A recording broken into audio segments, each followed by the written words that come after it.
আমাদেরকে দান করুন আল্লাহুম্মা আমিন। তাহলে জান্নাত কয়টি? 8টি। এই 8টি জান্নাতের আমরা নাম সবাই আমরা বলবো, কারণ আমরা যে জিনিসকে ভালোবাসি মহব্বত করি এই জিনিসের নাম পরিচয় জানা দরকার আছে কিনা নাই? জানা দরকার। 8টা জান্নাত, আমরা অনেকেই যদি আপনার জান্নাতের নাম না জানি, আপনি একটা দোকানে একটা সুন্দর উৎকৃষ্ট দামি একটা খাবার ক্রয় করবেন কিন্তু নাম জানেন না, তাহলে কি ক্রয় করা যাবে? বলতে পারতেছেন না। আল্লাহ তাআলা নিয়ামত করবে জান্নাত কয়টি? 8টি। সুবহানাল্লাহ। আরেকটি ঘটনা মনে পড়লো, এই 8টি জান্নাতের বর্ণনা যখন রাসূল সাল্লাল্লাহু আলাইহি ওয়াসাল্লাম সাহাবীদের সামনে বর্ণনা করলেন, সাহাবীদের মধ্যে একজন জিজ্ঞেস করলেন, ইয়া রাসূলুল্লাহ, ইয়া হাবিবাল্লাহ, আপনার এমন কোন বান্দা আছে কি যে বান্দা জান্নাতের 8টি দরজা দিয়ে প্রবেশ করতে পারবে? সুবহানাল্লাহ। আমরা জানি যে আমরা যদি একটা ঘরে একটা দরজা দিয়ে প্রবেশ করি তাহলে অন্য দরজায় প্রবেশ করতে পারবো না। সাহাবীরা বললেন, ইয়া রাসূলুল্লাহ, জান্নাতের একটা দরজা থেকে আল্লাহ তাআলা ডাক দেন, এমন বান্দা কি আছে? নবীজিকে যখন প্রশ্ন করা হলো, নবীজি সাহাবীদের বললেন, আমার সাহাবীরা জেনে রাখো, শুনে রাখো, জান্নাতের 8টা দরজা দিয়ে কিয়ামতের ময়দানে যখন ফয়সালা হয়ে যাবে, জান্নাতের 8টা দরজা থেকে আমার সাহাবী সাইয়েদিনা আবু বকরকে জান্নাতের 8টি দরজা থেকে ডাকা হবে, হে আবু বকর, আমার দরজা দিয়ে তুমি জান্নাতের মধ্যে প্রবেশ করো। সুবহানাল্লাহ। তাহলে আবু বকরের মতো জীবন আমাদের গঠন করার দরকার আছে কিনা নাই? আছে। আল্লাহ তাআলা আমাদেরকে আবু বকরের মতো কবুল করে, আল্লাহুম্মা আমিন। মুসলমান বন্ধুগণ, আবু বকর রাদিয়াল্লাহু তাআলা আনহু রাসূলকে এত বেশি মহব্বত করতে, এত বেশি ভালোবাসত, দিনের জন্য তার জীবনের সমস্ত সময় সমস্ত সম্পদ দান করেছেন। কিন্তু যদি আমরা আবু বকরের মতো হতে চাই তাহলে রাসূলকে সবচেয়ে বেশি ভালোবাসা দরকার আছে কিনা নাই? আমার আপনার সম্পদ দিনের জন্য ব্যয় করতে হবে, কিন্তু দুনিয়ার মহব্বত, সম্পদের মহব্বত আমরা দান করতে চাই না। অথচ আমরা জান্নাত চাই, জান্নাতের জন্য যদি আমরা দুনিয়াতে সম্পদ সময় ব্যয় না করি, ওই নিয়ামতপূর্ণ জান্নাত কিন্তু আল্লাহ তাআলা আমাদেরকে দেবে না, ঠিক কিনা? এর আগে আমি আলোচনায় বলেছিলাম, আমরা দুনিয়াতে যদি প্লট জায়গা কিনতে চাই, রাজধানীতে যদি প্লট কিনতে চাই, দাম বেশি না কম? আপনার আমার জীবনের সমস্ত উপার্জন দিয়ে যদি আমরা কিনতে চাই, তারপর ঢাকা বসুন্ধরাতে কিন্তু আমরা একটা প্লট কিনতে পারবো না। এত দামি ঢাকার বসুন্ধরার প্লট। আল্লাহ তাআলার হাবিব বলেন, সাহাবীরা জেনে রাখো, শুনে রাখো, জান্নাত এমন সুন্দর, এমন নিয়ামতপূর্ণ জান্নাত আল্লাহ সৃষ্টি করে রেখেছে যে জান্নাত দুনিয়ার কোন মানুষের চোখ কখনো দেখে নাই। আল্লাহু আকবার। জান্নাতের এত নিয়ামত, এত সুন্দর জান্নাতের সুর মাধুর্য দুনিয়ার কোন কান শ্রবণ করে নাই। জান্নাত এত নিয়ামতপূর্ণ, এত সুন্দর, দুনিয়ার কোন মানুষের অন্তর কল্পনাও করতে পারে নাই। সুবহানাল্লাহ।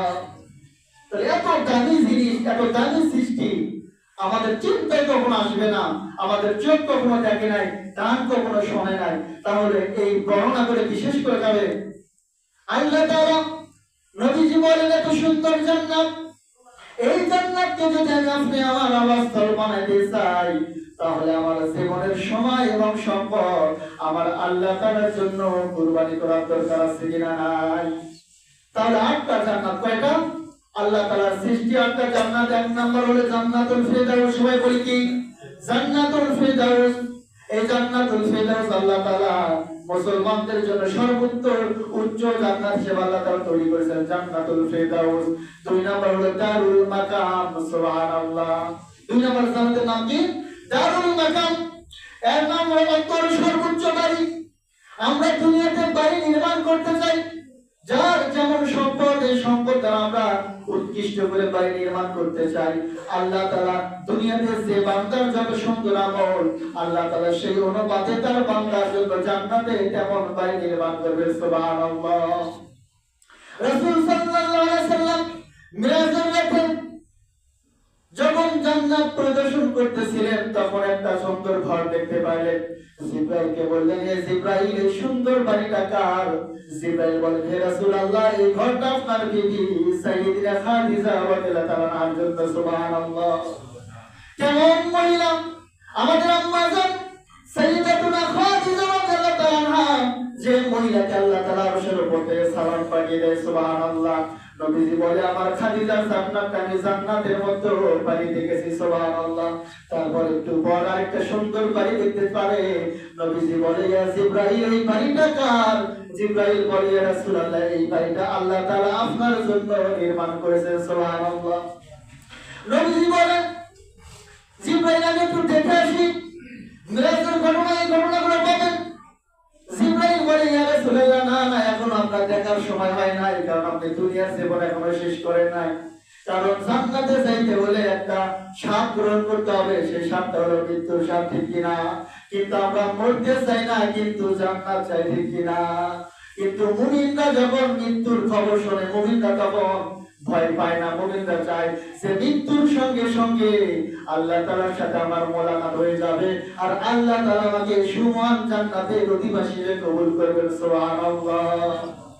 যদি আমার জীবনটা আল্লাহ তাআলার জন্য আমি কায়েম করতে পারি, ইসলামের জন্য জীবনটাকে আমি দিয়ে দিতে পারি, আমার আমলগুলো যদি আল্লাহ তাআলার খুশির জন্য হয়, জীবনটা যদি নবীজির সুন্নাত মতো হয়, এই মুমিন বান্দা মৃত্যুকে কখনো ভয় পায় না।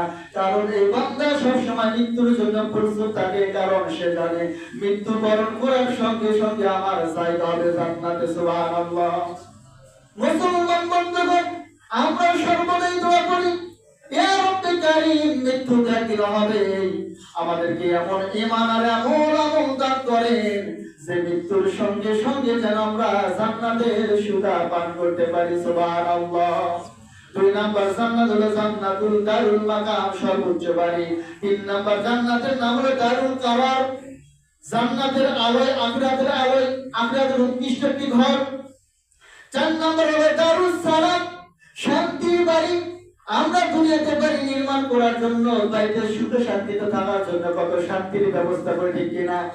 বাড়ি নির্মাণ হয়ে গেল, রং করি, কত সুন্দর করে নির্মাণ করলাম, বাড়িতে যাতে গরম না লাগে সেজন্য আমরা ফ্যানের ব্যবস্থা করি, কিনা? ফ্যান দ্বারাও গরম যায় না, তার জন্য আমরা এয়ার কন্ডিশন এসি লাগাই, ঠিক কিনা? আল্লাহ তাআলা বলেন আমি জান্নাতের একটা বাড়ি, জান্নাতের একটা দরজা রাখলাম দারুস সালাম। এই দারুস সালাম শব্দের অর্থ হলো শান্তির বাড়ি। যে গোলাম দুনিয়াতে কষ্ট করবে, ইসলামের জন্য জীবনটা দিয়ে দেবে, নবীজির জন্য জীবনটা দিয়ে দেবে, দুনিয়াতে যত কষ্ট পাবে, যত লাঞ্ছনা গঞ্ছনা পাবে, এমনকি ফাঁসির মঞ্চে ঝুলবে, এই বান্দা যখন মৃত্যুবরণ করবে ইসলামের উপর ঈমান নিয়ে, আল্লাহ তাআলা যখন এই বান্দাকে দারুস সালাম নামক জান্নাতের মধ্যে প্রবেশ করিয়ে দেবে, সঙ্গে সঙ্গে তার জীবনের সমস্ত দুঃখগুলো সে ভুলে শান্তির মধ্যে ডুবে যাবে, সুবহানাল্লাহ। তাহলে 4 নাম্বার জান্নাতের নাম হলো দারুস সালাম। এই দারুস সালাম শব্দের অর্থ হলো শান্তির বাড়ি। 5 নাম্বার জান্নাতের নাম হলো জান্নাতুল মাওয়া।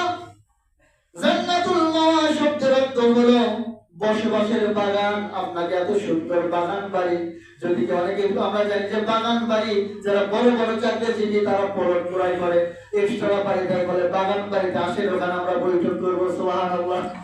বাগান বাড়ি, সুন্দর বাড়ি, চতুর্দিকে বাগান।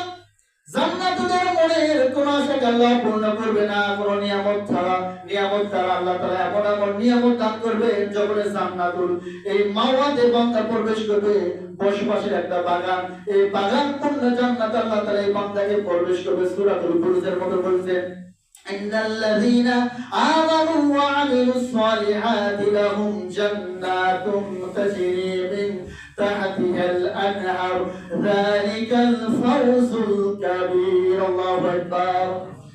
আল্লাহ তাআলা বলেন ইমানদারদের জন্য আমি এমন জান্নাত নির্মাণ করে রেখেছি, তৈরি করে রেখেছি, যে জান্নাতের তলে যে নহর সম্পর্কিত, সুবহানাল্লাহ।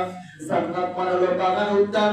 জান্নাতের চারদিকে বসবাসের বাড়ির চারদিকে আল্লাহ তাআলা বাগান নির্মাণ করে রেখেছেন। আল্লাহ তাআলা বলেছেন যালিকাল ফাওজুল কাবীর, মুমিন বান্দাদের জন্য হলো এটাই সবচেয়ে বড় সফলতা, সুবহানাল্লাহ। আমরা দুনিয়াতে সফল হওয়ার জন্য কত পন্থা, কত পথ অবলম্বন করি।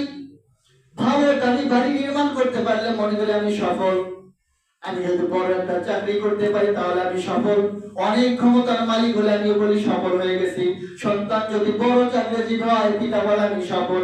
কিন্তু আল্লাহ তাআলা বলতেছেন যে বান্দা জান্নাতে প্রবেশ করবে এমন জান্নাত, যে জান্নাতের তলদেশ যে আল্লাহ তাআলা নহর প্রবাহিত, সাগর প্রবাহিত, এবং এই জান্নাতের চতুর্দিকে আল্লাহ তাআলা বাগান সৃষ্টি করে রেখেছেন। এই বান্দাকে যখন এই জান্নাতে প্রবেশ করবে আল্লাহ তাআলা বলবে এই বান্দাই হলো সফলকাম বান্দা। সুবহানাল্লাহ। তার সফলতা মুমিনের সেখানে যখন মুমিন জীবনে ইসলামের পথে জীবনটা অতিবাহিত করে ঈমান নিয়ে কবরে যাবে এবং আল্লাহ বলবে বান্দা যা জান্নাতে যা, ফাদখুলি ফি ইবাদি ওয়াদখুলি জান্নাতি। আল্লাহু আকবার। এটা সেই সময় কোরআনের বাক্য, হাদিসের মধ্যে এসেছে আল্লাহ তাআলা এই শব্দ বলে কোরআনে আয়াত বলে ফাদখুলি ফি ইবাদি, হে আমার বান্দা কি তোর উপর সন্তুষ্ট হবে, ওয়াদখুলি জান্নাতি, আজকে তুই আমার নিয়ামত